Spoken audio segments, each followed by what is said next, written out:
statement and may begin when you are ready. Fitzpatrick, family of Alabama, thank you, Sir Chair.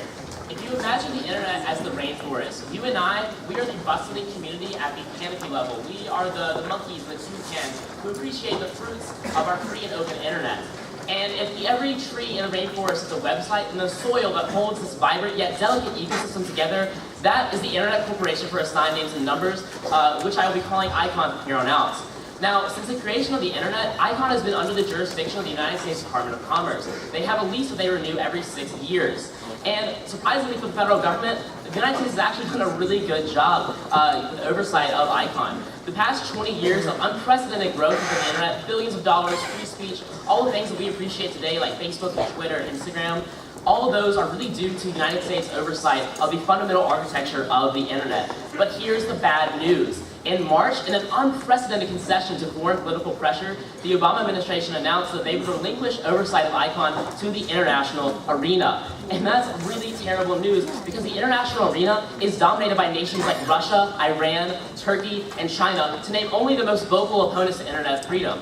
And now, just to really exemplify why this is such a bad idea, in March, directly after the Obama administration announced this news, Russia, first of all, took control over their social network called Contact or Vontact. I can't really pronounce Russian, but I think it's called Contact, which is basically the Russian version of Facebook. Now, Russia, literally the day after the Obama administration announced this plan, Russia took control of Contact over from private hands into the oligarchy. So obviously that's really bad for the Russian people. And in Turkey, the Prime Minister of Turkey announced, and I quote, that Twitter is a menace to society, and he vowed to eradicate Twitter. Now, to these autocratic governments, Twitter and the freedom of speech may be a weed to be eradicated, but I tell you, it is the tree of life for the entire world. Freedom of speech is the only reason that we can live the way we do, and we may take it for granted in the United States, but if ICON is ceded to the international arena, all of the terrible things that we say, oh wow, Russia, wow, it's so terrible over there, that will be happening across the world. It will affect our internet access as well, because ICON, essentially, it holds the root file, master file services for every website. That means essentially that the essence of all websites is controlled by this private nonprofit corporation. But if it were controlled by some international bureaucracy that is dominated by autocratic regimes, then they could literally remove websites from existence. So if you say you tweeted a shirtless picture of Vladimir Putin, you could be blocked from that website forever. Not really blocked, but for all intents and purposes, that website would not exist to you. And furthermore, Twitter or Facebook could literally be removed from existence for anyone's access. And so I urge you guys to really understand that next year in 2015, when the lease expires, we very may well have the same sort of internet access that we see in Russia, which we all demean, but this could happen across the world to all of us. So the future of the internet is at stake in this room today. Thank you. I would like to reserve any remaining time for my summation speech. Thank you, author. You have yielded 54 seconds. The floor is now open for 4 minutes of non-debatable technical questions. Chair recognizes Beatty, Wade, Agbate, Linus, La Rochelle, Ashby. Around Pennsylvania delegation, thank you, Mr. Chair. I rise in opposition to this bill for a few reasons. One, according to a recent political magazine, the U.S. currently intends to transition its coordinating role of the Internet's domain name system, those web addresses that you enter into your browser, to the global international community. This does not, however, mean giving up control of the Internet, because it is regulated and governed by a patchwork of jurisdictions. That's why in certain countries, Facebook is blocked, such as China, while in the United States you can still freely access it. Instead, it was a, quote, smart strategic move by commerce to formalize on its terms a process of increased globalization that has been going on for some time. It is the Obama administration actually trying to oppose global pressure and give other countries, including China and Russia, more of say in how the internet is run, but not exactly give them power over it. For this reason, this proposal is pointless. It is only giving power to a private company like Golan, which is ridiculous.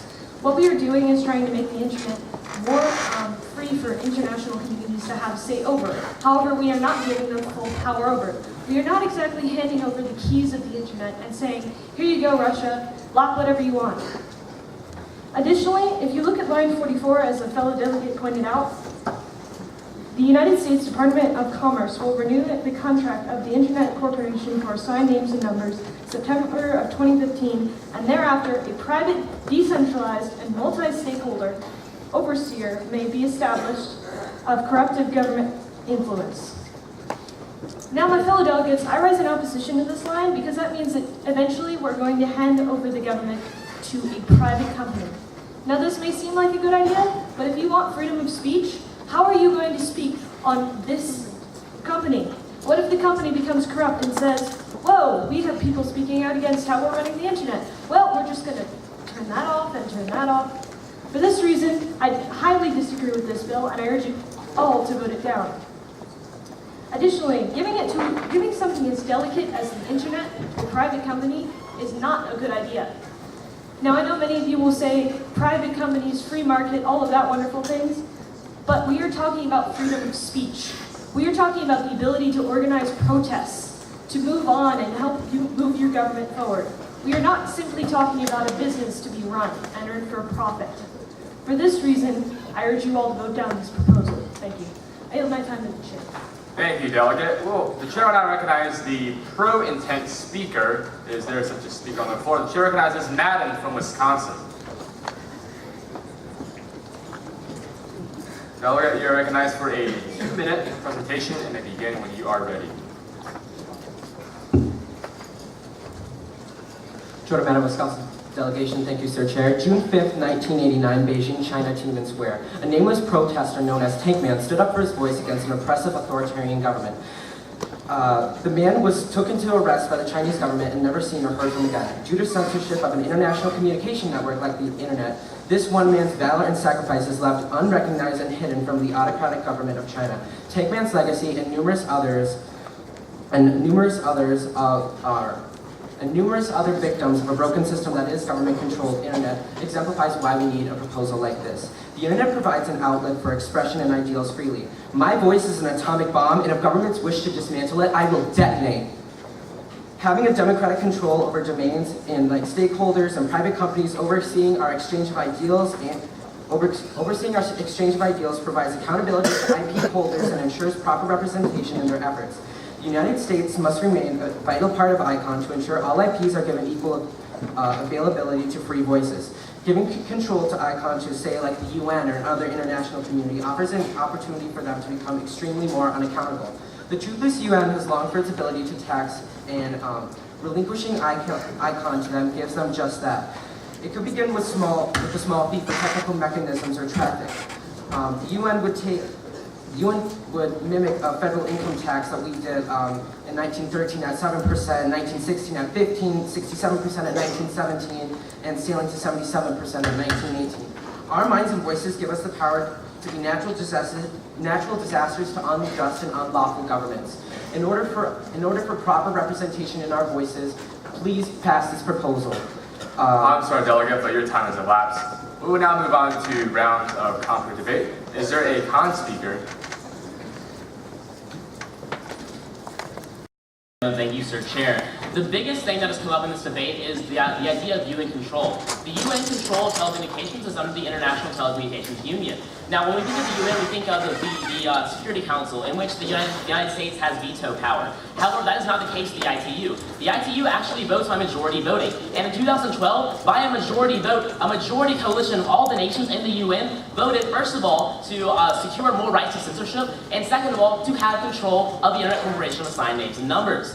Now, this is a huge problem. Our speaker literally said that there is not a majority of autocratic nations. That is actually not true. There is literally a large majority, about a 2/3 majority of nations that wish explicitly to censor the internet. If this is given over to the international arena, that means it's given over to the UN. If it's given over to the UN, that means essentially that it is given over to Russia. Because like it or not, Russia is the nation with power when it comes to the rest of the world. Russia is not afraid to use military force. We've quite clearly seen that. Now, it may not seem like a very 21st century thing to do. It may seem kind of preposterous that Russia would control the internet. Well, I thought it was preposterous that Russia invaded the Crimea, but they definitely did so. And so I urge you, I dare you to say to Russia, no, there's no way that you would ever control the internet, even if you had control of it. I don't think that you would even entertain your thoughts. I think you'd probably laugh in your face and then revoke your right to access to Twitter. And there are several other problems with the UN, actually. In the early 2000s, they actually issued a proposal to tax the internet. That means it'll be more expensive for everyone to access the internet. They also have pretty much no power because it's international law. The reason that laws have power is because nations have sovereignty. However, the United Nations does not have sovereignty. It's really treated as a suggestion by all the nations that are part of it. And so, really the problem with the UN is, first of all, it has no power, and second of all, that it has no power because we aren't giving it power. If we gave it power over ICON, that power literally goes over to Russia, to Iran, to Turkey, to places where you cannot access social media because it is seen as a menace to society. That is a direct quote. I do not want to live in a world in which the international internet is literally considered a menace to society because the freedom of speech harms the dictatorial powers of people like Vladimir Putin and Prime Minister Erdogan. That is not the kind of world I want to live in.